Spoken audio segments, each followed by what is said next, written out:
what you see on the bench are the collection of waveform generators that I have used over the years. These are not all the generators I've used, but they certainly represent the span of them. At the lower left, you see a Wavetech 164. Now, I'm not going to go into the details of each of these generators, but just generally indicate this is one of the best function generators or waveform generators that was made prior to digital synthesis.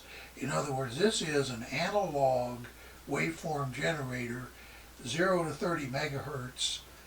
It has very good specs, which I'll talk about a little bit later, and generated waveform sine, square, triangle, and so on, as well as sweep. Pretty much everything that digital generators do today. The only difference is it was limited to 30 megahertz, which for its day, I think it was designed in the 60s. This particular model, I think, was made in the early 70s. I remember using my first Wavetech 164 in the 70s. But at any rate, it's representative of the, well, not of the period, because this was really a top-of-the-line waveform generator in the 1970s. But it is built entirely of discrete components, that is transistors and so on, and it uses no digital synthesis. Above it is a generator that, if you watch Blue Glow Electronics, you know that he uses, for some of his audio work, it's the 4003 by B&K Precision. It also is a, well, at least at the time, was one of the top-of-the-line generators. One of its claims to fame is at the time it was first came out, which I think was the early 90s. It had the widest sweep range of affordable generators. It was still fairly expensive. And above that is the Instack 82, I think 20. Let me take a look. 8255A, which was one of the good digital synthesis generators, and then above that is a homemade unit based on XR 2206, which I probably won't talk about very much, but one of the things that it allowed was things like amplitude shift keying and phase shift keying and things of that sort that actually many commercial generators didn't really catch up in that area until the 2000s. Then over to the right is a Rigol generator. Let me get the model number on that one again. It's a DG1022U, which I have previously compared in a video some years ago. I think I compared it to a Siglant generator, which is not displayed here.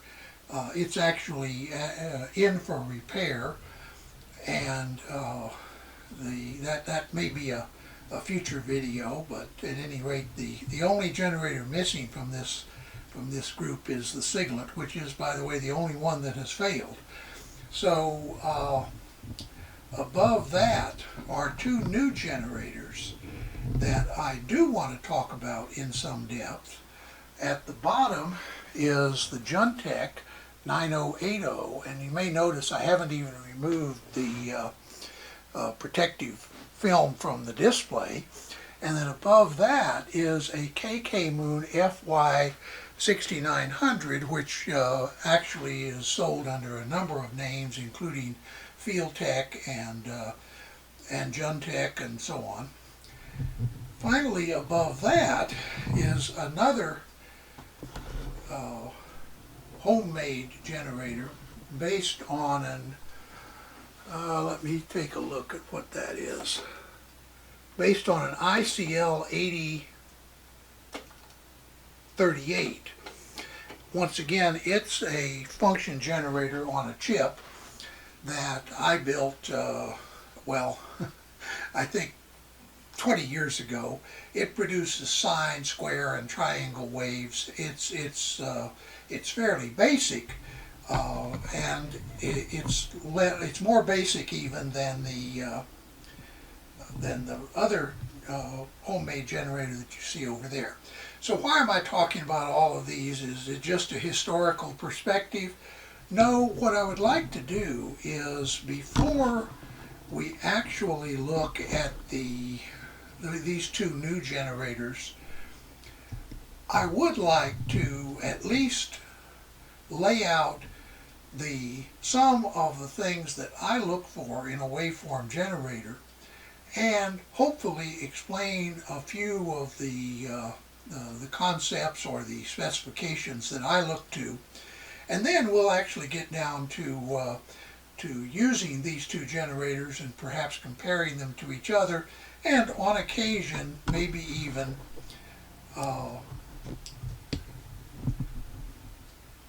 referring them to some of the generators of the past, because I think where we are today is for very little money. That FY6900 that you see right there is, I paid just over $100 for it, and if you buy the slightly less the lower frequency version of that, you can actually get it for less than $100. And then that Juntech 9080 was definitely less than $200.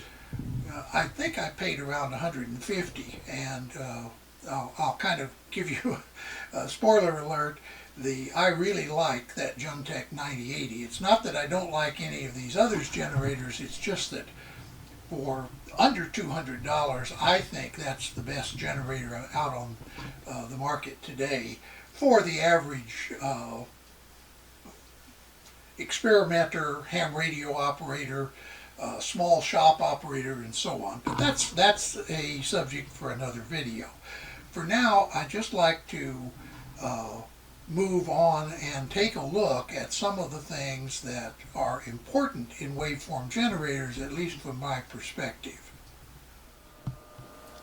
So continuing with the look at waveform generators, and by the way, they're also called function generators, and in some cases arbitrary waveform generators, or arbitrary generators, and so on. We probably won't talk more about that. Those are basically synonyms for one another, though there are slight differences in the way they're used. The main thing, though, is to look at the question of, if you're comparing two generators, for example, if you're looking at a sine wave of generator 1 and generator 2, there are some things that you would want to know about each generator, things like frequency and amplitude and so on. But also things you might want to know, like the amount of distortion in a sine wave. One measure of the distortion in a sine wave is the harmonic distortion. Now, that's not the only form of distortion, but it tends to be the most prevalent. And what that means is that what I've shown on the screen here is a sine wave and the Fourier transform of that same sine wave. A Fourier transform, of course, is just a frequency display of the same thing. So this is a time display of a sine wave. This is a frequency display. Now, there are limitations to using FFT to measure distortion, but I'm not going to get into that either. But what I am going to do is use the frequency characteristics of sine waves to compare one generator to another to see how much distortion there is in the sine waves. And similarly, we'll develop some measures for measuring the quality of square waves and ramps. Maybe we'll get to modulation and other things, but I don't think so. I think mainly we'll just focus on how you compare a couple of different generators so that you can make a decision about which one might be best suited to your particular application. So let's take a look at that. So in looking at waveform generators, first we have to appreciate that there are lots of different generators. Obviously there are power generators, the big turbines at the hydroelectric plants and the nuclear power plants and so on that generate power. There are other kinds of signal generators and so on. We're going to focus mainly on those that are often called waveform generators, sometimes function generators, sometimes arbitrary generators.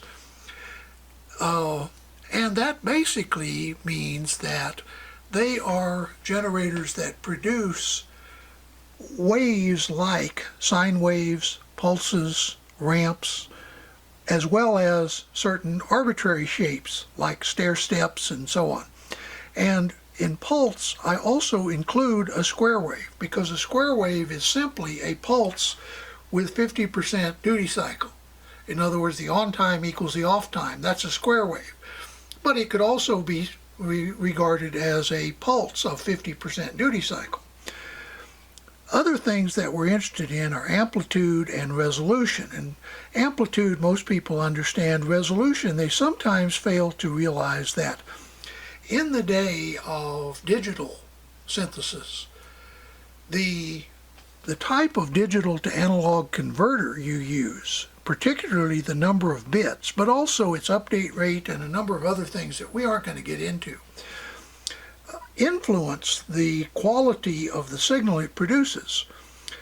So obviously, if you use a 1-bit D to A converter, well, the only thing you can produce is a square wave. Why? Because it's 0 or 1, or it's 0 volts and 5 volts, or it's 0 volts and 3 volts, or whatever. And that's all you can have is just 2 levels. If you have 2 bits, you can have 4 levels, and so on. I am going to set or maybe I should put it this way. In choosing generators today, I would set a 14-bit D to A converter as a minimum, at least 14 bits, and an amplitude of at least 10 volts peak to peak. I would also expect a frequency range of something from 1 hertz to 30 megahertz. Now, others may have more than that in terms of frequency. And you see a lot of generators today that have fairly high numbers in this area, 60, 80, 120 megahertz, and so on, that are still called waveform generators. One problem with those is you'll find that over the range of different kinds of waveforms, the upper frequency limit varies. So, for example, a generator that might produce 120 megahertz of sine wave might only produce 30 megahertz of pulses. And so those are the sorts of things you need to watch out for, and make sure you're actually comparing things you're going to use. So if you want a 50 megahertz square wave, you are going to have to pay a lot, because those are very, very rare today. And neither of the generators that I'm going to talk about in my next video can meet that requirement. What's interesting is that the WaveTech that I showed, the 164, actually will produce a 30 megahertz signal for all of these except the arbitrary.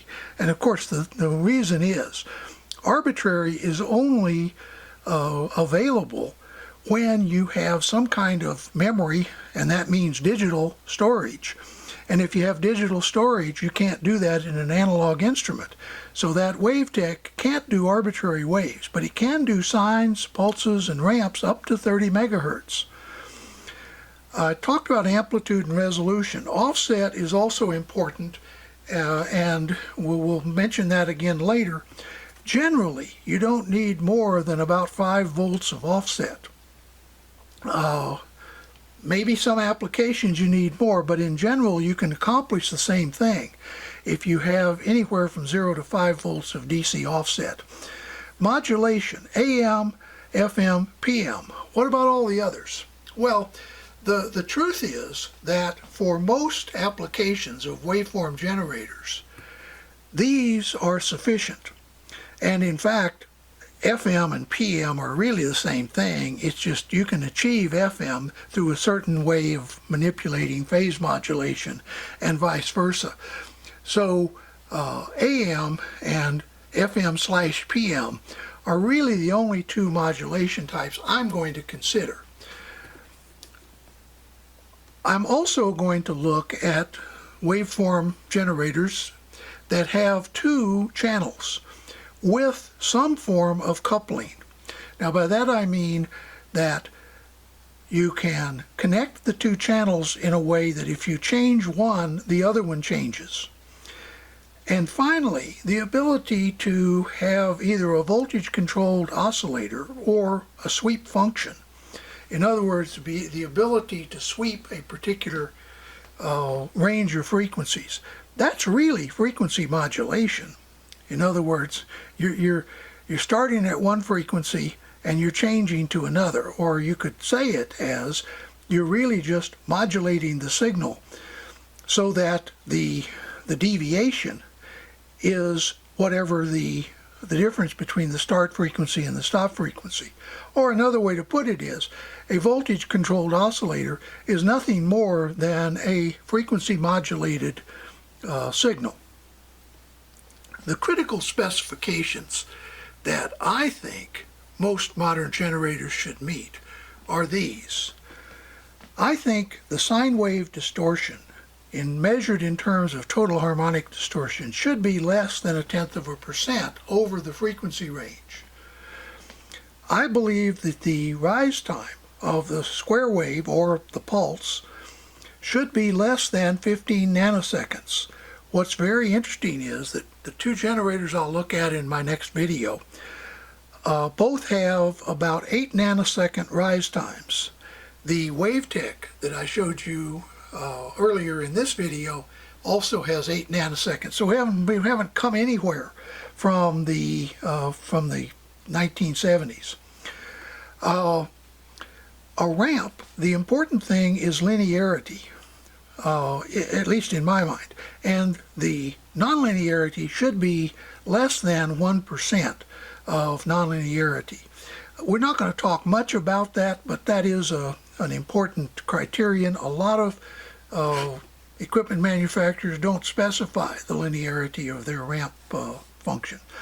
And as I pointed out earlier, I wouldn't consider any waveform generator unless it had more than 12 bits. And as I said above, for this, for now, I'm going to set 14 bits as the minimum. Now there are some trade-offs. I've already mentioned that some wave shapes don't work at some frequencies. Some generators produce more amplitude at one frequency than they do at another. There is a relationship between the peak-to-peak amplitude and the total amount of offset you can put in, because the output stage generally can only drive a certain voltage, and the sum of the half the peak-to-peak value plus the offset can't exceed the output amplifier's ability to generate an output. Finally is the issue of external versus internal sources. And what I'm talking about there is, for example, when you are doing modulation, some generators, the source, the modulating signal, can be internal, and it can be one of the 2 channels, but you're limited in how much how far that channel can be changed in producing a modulated wave. Also, sometimes generators will only generate the carrier wave on channel 1 and the modulating wave on channel 2. So watch out for those trade-offs as well. So this is my list of things I'm going to be considering as I go forward. In the next video, I plan to compare two relatively modern and not very expensive waveform generators. But that doesn't mean that I'm necessarily going to cover each and every one of these, or that I might not come up with some other thoughts as we go along. But for now, this is the structure that I'm going to be using. I hope you'll stay tuned. I hope you'll also stay safe and have a nice day.